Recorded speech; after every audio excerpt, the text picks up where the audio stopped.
You were never really their daughter. They just weren't cruel enough to say it out loud. You were the spare room, the background noise, the mistake they covered with hand-me-downs and pity.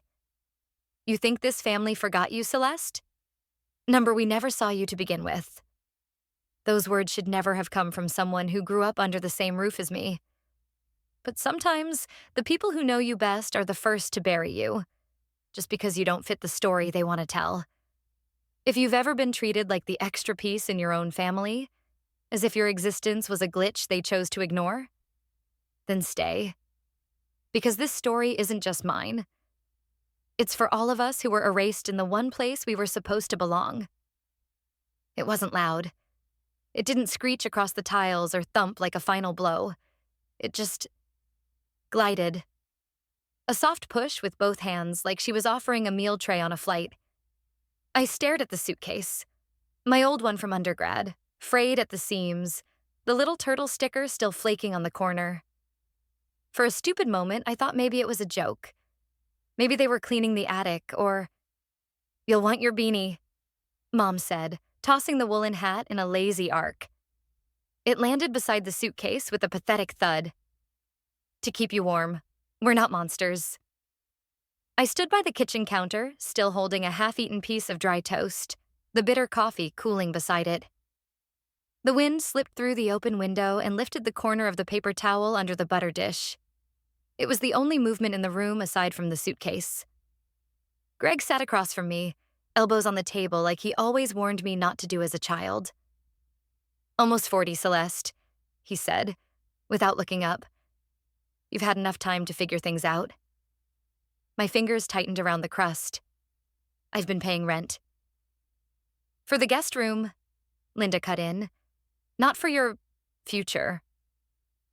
"Whatever that is," Tessa muttered, not even pretending to hide her grin. She was leaning against the fridge, arms folded, fake nails tapping her upper arm in rhythm. Platinum blonde now, since last week. A new pendant necklace. Probably another gift from one of her useless boyfriends. She looked like she'd won something. "I'm not asking for anything," I said. My voice cracked slightly, but I refused to let it shake. "I just needed a little more time. I have interviews lined up. Greg stood. "And you've had months of interviews, years, but the time for handouts is over." Handouts. That word landed like a slap, harder than any suitcase ever could. Never mind the nights I took double shifts at the diner while finishing grad school. Never mind the hospital bills I helped pay when Mom's insurance didn't cover her first surgery. Or the down payment I loaned Tessa, which she never repaid. They'd rewritten history, and I was the villain in their new version. Tessa walked past me, her shoulder brushing mine deliberately. "No husband, no kids, no goals. Still here?" She snorted. "That's tragic." I didn't reply. I couldn't. The last shred of pride in me forced me to walk away without begging. I bent down, picked up the suitcase, the beanie. The handle stuck like always. The zipper was loose. They hadn't even bothered to dust it off. Outside, the morning air was crisp for May. I dragged the suitcase behind me, wheels thudding over uneven concrete. I didn't look back. Not even when I heard the door click shut. At the bus stop, I sat with the suitcase by my knees. Raleigh hadn't changed much. Same rust on the bench, same cracked asphalt by the corner where the school bus turned every weekday morning. The sun filtered through clouds just beginning to break, painting pale streaks over the pavement. I remembered birthdays where they forgot the cake. Thanksgiving dinners where my place had no name card. All the times I swallowed words, chose silence, gave more than I had. I opened my wallet just to check if I had enough for a hotel. Maybe a cheap one. Maybe something with a working shower. And then I saw it. Tucked behind an expired punch card from the coffee shop and an old bus ticket was a lottery stub. A dumb one I bought at the gas station 2 nights ago after my third failed Zoom interview. I pulled out my phone, tapped the lottery commission site. The numbers glowed on the screen. My numbers? All of them. $4.2 million. The jackpot. For a moment, I just stared. It didn't register. It felt like a cruel prank, Like the universe was taunting me with something it would snatch back in seconds. I checked again. Cross-checked with the time, the location, the drawing. It was real. My hands trembled, not from fear, but from something deeper. The tectonic shift of knowing everything had changed. Instantly, irreversibly. I almost called her, to hear how her voice would sound if she knew. But I didn't. I booked a hotel instead. By sundown, I owned the very house they kicked me out of. And they didn't even know. The lobby of the hotel in downtown Charlotte smelled like lavender and leather.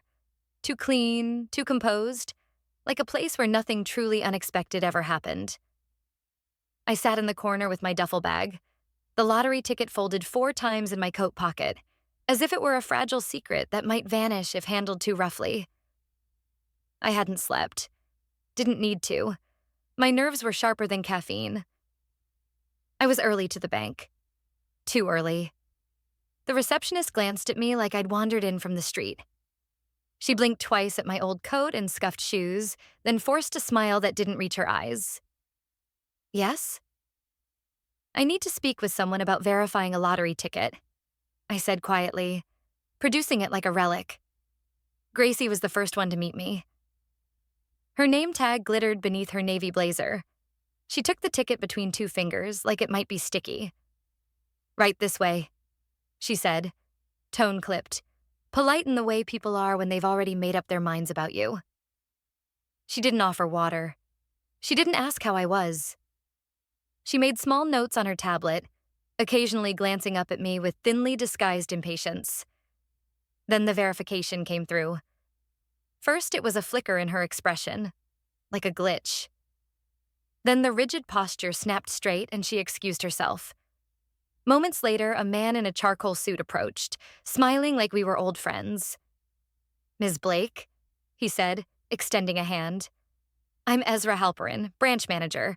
May I say, congratulations." He sat across from me, voice low and reverent now, asking if I had a financial advisor. I told him no. His eyebrows lifted just slightly. "We can recommend someone highly qualified," he said. "And of course, for privacy and legal purposes, we'll assist in setting up a structure to manage your assets. Do you have family you'd like to notify?" That was the moment. He didn't say Greg's name, but I did. "Robert Blake used to manage a family trust," I said flatly. "Can you check if my name was ever listed?" There was a long pause. He tapped on his keyboard, called in someone from the archives team. The answer took 20 minutes, during which time Rachel Dean entered. She was soft-spoken, with silver-rimmed glasses and a voice like a calm current. Not once did she glance at my shoes. Not once did she treat me like a stray. "You've inherited more than money," she said when we moved into her office. "You've inherited leverage. We just have to use it carefully." I told her about the house. The one in Raleigh, my childhood home, the one with the lopsided shutters and the creaky front porch where my grandfather used to sit and read. The house Greg claimed as legacy property. I wanted it. "But not in my name," I added. "I want it quietly, through a holding company." Rachel didn't flinch. "We can do that. I know a good lawyer who specializes in discreet transfers through anonymous LLCs." "Good," I said. "I want it before Monday." We moved quickly. I signed documents, agreed to set up a shell company, Chroma Ventures, LLC. Rachel made calls while I studied the paperwork, absorbing financial terms I barely understood. I just nodded, signed, and breathed through the disbelief. Somewhere between wire transfers and IRS disclaimers, Mr. Halperin returned. "You asked about the family trust," he said gently. "You were never listed. Not once. Even after your grandfather's directive." My mouth went dry. But he said he'd leave the majority to someone who sees the real value. "I read the original letter," Halperin said. "Handwritten. He meant you." I didn't respond. I couldn't. My throat tightened with something old and unnameable.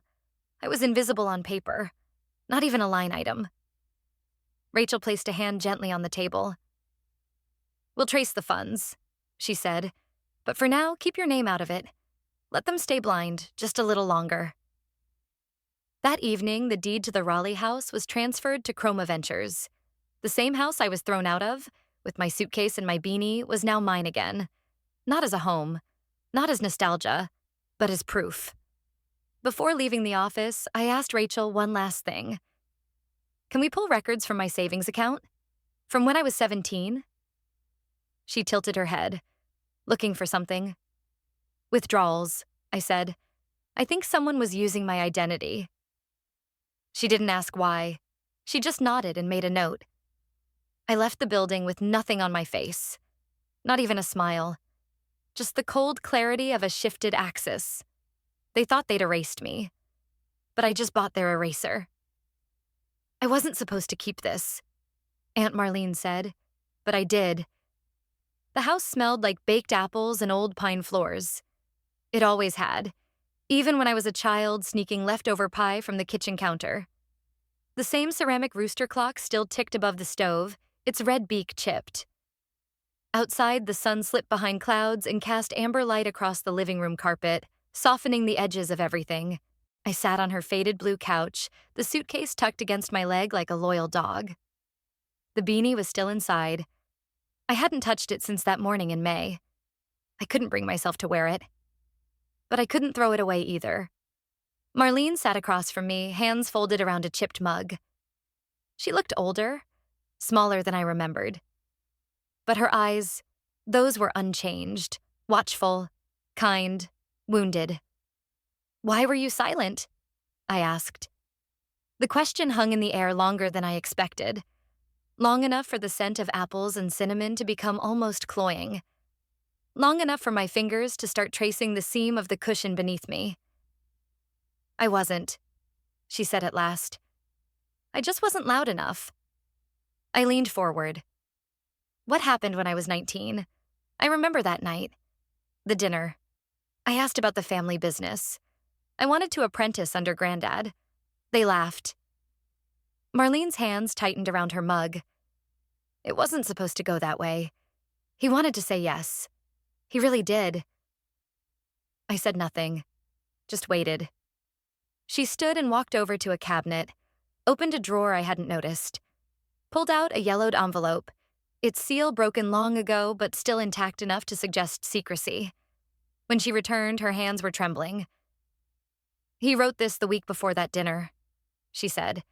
"It was the first draft. Not legally binding, but full of intent." I opened the envelope carefully. Inside was a single page of heavy parchment, written in the shaky but unmistakable scrawl of my grandfather's hand. "To Celeste," it began. "For her constancy. She sees what others don't. Where others chase shadows, she roots herself. Where others forget, she remembers. To her, I leave the heart of what I built, not just the estate, but the story, because she never asked for more than what was already hers." I stopped reading. My eyes burned. I had to blink hard, twice before I could look at Marlene again. "They told me to burn it," she said quietly. "Greg and Linda, your parents." "When?" My voice was tight. "Right after the will was finalized. They came to the house," said the old man had gotten confused. "That he meant to leave everything to Tessa. That it was better this way, cleaner." I stood. I couldn't stay seated anymore. I moved to the window, trying to make sense of the horizon, the soft hum of distant lawnmowers, the birdsong that sounded too cheerful. "They didn't just forget me," I whispered. "They erased me." Marlene nodded slowly. "They were afraid of you, of what you saw." I turned back. "This letter, does it have any legal standing?" "Alone?" "No," she said. "But in context, combined with financial records, with testimony, it could build a case. A pattern." I exhaled sharply. The air in the room felt denser now. "I'm not trying to destroy anyone." "I know. But I need the truth." Marlene's face softened. She stepped forward, placed the envelope back in my hands. "I'll help you," she said. Whatever comes next, I'm not staying silent anymore. The shadows stretched longer across the living room as the sun dipped further behind the trees. The world hadn't changed, but the weight in my chest had. I stood tall, the letter pressed to my side. I'm not here for revenge, but I am here for the truth. I thought you weren't invited, Tessa whispered, her champagne breath warm against my ear. Or were you the help tonight? I didn't flinch, just kept my eyes on the skyline. Charlotte's towers blurred in a drizzle, each window lit like a secret. My glass of Merlot glinted with the glow of a neon sign from a rooftop bar across the street. The wind teased at my dress, sleek and midnight blue, tailored to fit a woman who no longer asked for permission. I turned slightly, not to face Tessa, but just enough for her to see my profile, see the diamond pin I wore. Subtle, but deliberate. The party sprawled across the rooftop of the Arclight Grand Hotel, a name no one here would associate with Chroma Ventures LLC. The rain had mostly let up, misting the space in a way that made every light shimmer. It was August, and still warm enough to leave jackets behind, but the atmosphere crackled. Too much money, too many teeth showing behind fake smiles. Tessa, in a sequined gold dress, wobbled slightly in heels she wasn't used to.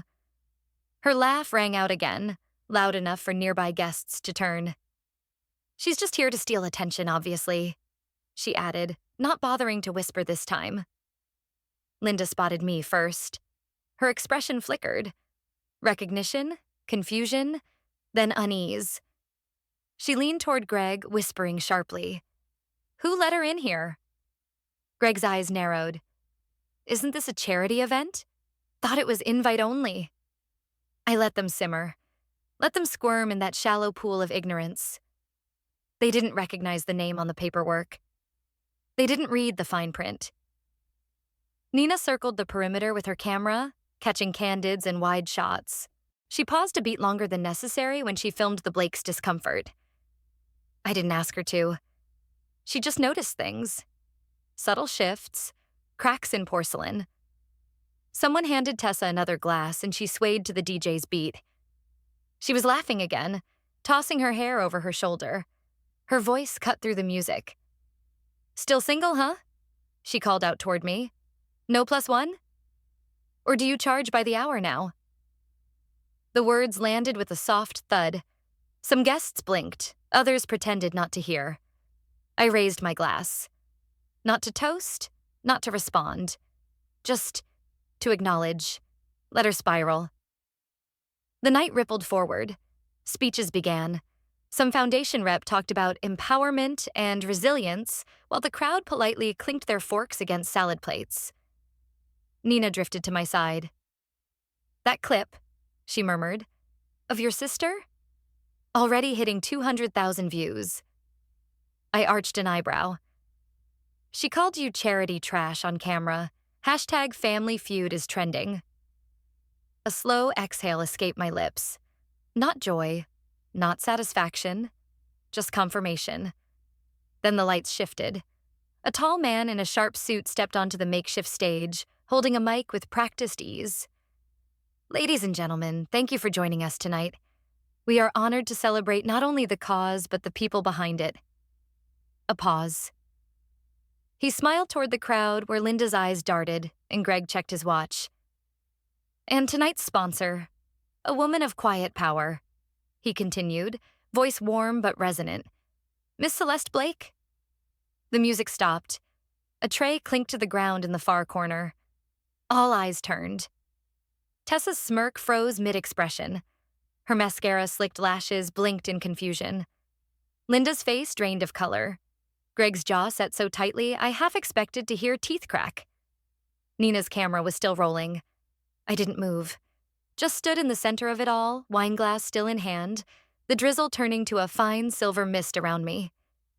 The entire banquet hall held its breath. "She's a liar. She forged that will," Tessa said on air, her smile flawless. "She's jealous because she's nothing." The talk show set was a polished replica of sincerity. Navy couches, warm lights, a faux bookshelf filled with spines no one had opened. A red "Live" sign pulsed in the corner. Tessa looked radiant under the glow, her makeup immaculate, her voice poised just above condescension. I watched from the green room, arms folded, expression still. On the monitor, she tucked a strand of hair behind her ear like it was part of a script. And maybe it was. She always hated that I was closer to Mom and Dad, she said, lips twitching upward. I mean, some people just don't belong in a real family. The host, Ronnie Westbrook, local celebrity with the gift of looking concerned while checking cue cards, leaned forward. So, just to clarify, you're saying your sister fabricated the inheritance dispute? Tessa laughed, light and effortless. Oh, Celeste's always been dramatic. First it was art school, then poetry readings in Brooklyn. Now she's inventing conspiracies because I guess loneliness gets loud. The audience tittered. In the back room, my attorney, Julia Sloan, clicked her pen once. Wait for it, she murmured. Right on cue, Ronnie raised an envelope. We received this package shortly before the broadcast, completely unmarked. Shall we take a listen? The studio dimmed slightly. The sound that followed wasn't high definition, but it was unmistakable. Linda's voice, my mother, tight, sharp. Burn it. She'll never know. You want her poking around that letter? After everything we've done? Gasps erupted from the audience. Tessa froze. Her eyes darted toward the camera, then away. That could be edited. Ronnie didn't flinch. There's more. A split screen lit up. On one side, a PDF bank statement. Dozens of micro withdrawals over years. My name in the header. On the other, a spreadsheet titled Inheritance Fund Robert Blake. Julia leaned over. That account was managed by your father, yes? I nodded. Notice the overlapping dates, she added under her breath. Tessa was stammering now. This is slander. But the broadcast rolled on. Next, footage from the rooftop party, slowed just enough to catch the flicker in Greg's eyes, the way Linda mouthed, "What is she doing here?" And the moment Tessa cursed under her breath, it wasn't just awkward, it was raw. Then came the final turn. Ronnie's voice dropped a register. We have a guest, Ms. Celeste Blake. I stepped into the light. No music, no applause, just silence. I wore black, sleek lines, no jewelry, no labels, just presence. I walked calmly to the empty chair, didn't spare Tessa a glance. Her knuckles whitened on the armrest. Ronnie cleared his throat. Would you care to respond? I turned to the camera, not him. I didn't want your house, I said, voice low but unwavering. I wanted my name back. The silence broke into a ripple. Audible inhales, whispers, a hand clasped over someone's mouth in the front row. Behind the desk, Ronnie blinked as his assistant leaned in, whispering frantically. He held up a phone. We're just receiving a live update, he said. A court ruling, just issued. Civil case between Celeste Blake versus Tessa Blake and Greg Blake. His eyes scanned the screen. Ms. Blake has won. Full recovery of inheritance funds, and a mandatory public apology from the defendants. Tessa's mouth parted slightly. No words came. Behind the scenes, my phone buzzed. A new notification. Carmen Yu, CEO of the Regional Arts Foundation, had just commented on the live stream. We will gladly accept Ms. Blake's donation. She stands for the right kind of legacy. The show's comment thread was exploding. Words like icon, calm strength, quiet power floated past. I didn't smile. I didn't need to. The light caught the faint edge of the turtle sticker on my old suitcase, now barely visible behind the stage curtain. And for the first time, I didn't feel invisible. My name wasn't written in their will, so I carved it into my own story. The walls of the Charlotte Central Gallery shimmered faintly under the soft evening light, the glass facade reflecting a gathering crowd. Inside, the main installation took up the heart of the space. A minimalist cube made entirely of glass. Within it, A weather-worn suitcase, a folded woolen beanie, a single sheet of paper framed in gold leaf, and a low speaker looping an old voicemail. The piece bore one word etched into the glass wall: inheritance. Guests moved through the space slowly, hushed. They weren't here for drama, not tonight. They were here for the kind of truth that doesn't scream, only echoes.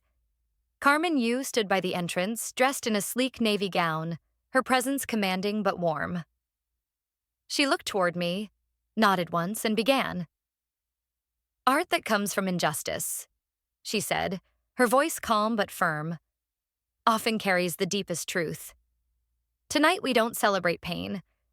We acknowledge it, give it a shape, and then let it go." Applause didn't follow, only silence, thick and respectful. From the back, Nina quietly documented the moment on her camera. Quick shots, no flash. Behind her, Aunt Marlene stood near the refreshment table, hands folded tightly over her purse. She hadn't said much since arriving, only squeezed my hand when we met eyes. A few guests had traveled in from other cities, drawn by the viral story. One of them, a woman no older than 25, stared into the installation as if reading an unwritten chapter. She whispered to her friend, "That's the beanie." The one from the clip. Outside, beyond the glass wall, a figure lingered by the curb. Linda Blake. She didn't move closer. She didn't wave. She just stood there, her arms crossed, face partly shielded by oversized sunglasses. At night. I didn't walk to her. Not from pride, and certainly not from hate. Simply because the story inside the gallery no longer required her presence. The letter in the glass case, my grandfather's first draft, held more weight now than any document stamped in court. It was the testimony of intent, of love unseen and preserved. The recording played in a loop, the static-laced words of Linda telling Marlene to burn the letter, overlaid with a soft melody composed from my old piano drafts. Grief turned orchestral. When my turn to speak came, I walked up without notes. No smile, no apology. "I was once erased," I said, my voice carrying gently to every corner of the room. "This is me rewriting." Somewhere in the back, a single hand clapped. Then another. It wasn't a standing ovation. It was steadier than that. A quiet recognition. The kind you don't ask for but receive when the truth lands exactly where it needs to. I didn't linger for champagne. I didn't pose for photos. As the lights began to dim, slowly, intentionally, I took one last look at the glass room. The suitcase sat exactly where I had placed it. The beanie folded neatly on top. Not out of nostalgia, but as a record. A timestamp. A wound-turned artifact. I turned, heels echoing lightly across the floor. And I walked out, carrying nothing. The suitcase remained. After years of silence and exclusion, her truth no longer needed to scream. It stood, framed beneath glass and time, resilient against the erasures of family and history. What they discarded as weakness, her quiet, her art, her constancy, became the very instruments of her reckoning. Justice did not come with fire or fury. It arrived with precision, through records, receipts, memories too stubborn to die. It wasn't vengeance that drove her, but a need to reclaim what was stolen. Not just a home or an inheritance, but her rightful place in the narrative they tried to rewrite without her. And in doing so, she rewrote the ending herself. This story isn't about rage. It's about truth surviving manipulation. It's about how those deemed unworthy often carry the deepest worth. When injustice is met with unwavering clarity, even the most carefully buried secrets find their way into the light. Like the final chord of a long-forgotten melody, justice may arrive late, but it resonates powerfully once it's heard. And sometimes, the most profound revenge is becoming the version of yourself they claimed would never exist. If this story found you, at a moment when you needed to feel seen, don't leave quietly. Like this video if you've ever had to rebuild what someone else tried to erase. Subscribe for more stories where silence becomes strength and truth writes its own ending.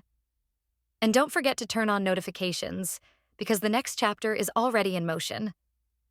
Up next, my family called me a failure for selling art, until they found out who signed my first gallery deal. And after that, let's just say some inheritances aren't written in wills. They're claimed by those who refuse to be forgotten. This isn't just content. This is reclamation.